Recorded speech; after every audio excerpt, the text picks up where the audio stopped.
Welcome in our DuckDB series. In this video, let's go through how to use DuckDB distinct example in our Python. Jupyter Notebook on DuckDB. We are taking as simple as, so we don't have any issue in understanding. Let's go in our first cell. First, we should write our wall mount time, so we know in how much time it's taking to execute the cell. It's a very common thing, which we use in Python. Let's import DuckDB first. Next, we can connect to DuckDB using connect method. There are different ways to connect with the DuckDB. We are only using this for now. Next, we use con object to execute our queries. It takes string parameter, and we can write the SQL query into it. We will be using select queries to find how it works with over the billion records with DuckDB. Let's write the select trip distance, store and forward flag, total amount. These are the column names which we can change if we want as per our choice. Now using read underscore parquet function, we are taking star into year folder and star again for months means all years and all months of data as star. Let's use limit 10 to show only 10 records. This is only to select so we can understand what data or columns we have. This will give us the df data frame object and we can print the data frame object. Let's execute the cell. As you can see, we have results available and we are also printing the results. It took only milliseconds to run this, as you can see.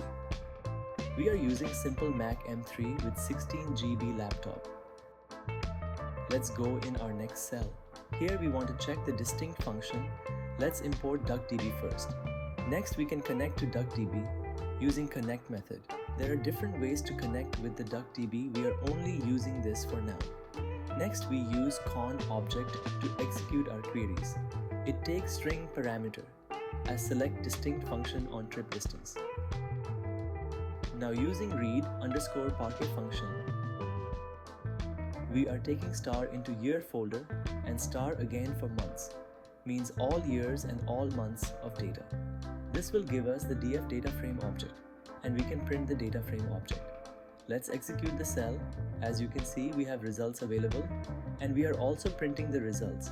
It took 3 seconds to run this and it's providing the unique values for trip distance column. Let's go in our next cell. Here we want to check the distinct function on multiple columns. We have seen distinct with single column, but this time we will look for multiple column. Let's import DuckDB first. Next, we can connect to DuckDB using connect method. There are different ways to connect with the DuckDB. We are only using this for now. Next, we use con object to execute our queries. It takes string parameter as select distinct function on trip distance and store and forward flag column. Now using read underscore parquet function, we are taking star into year folder and star again for months, means all years and all months of data. This will give us the df data frame object and we can print the data frame object. Let's execute the cell. As you can see, we have results available and we are also printing the results. It took 5 seconds to run this and it's providing the unique values for trip distance and store and forward flag, both columns. That's all we have in this video. I hope you have learned something new today. Let's see you in the next video.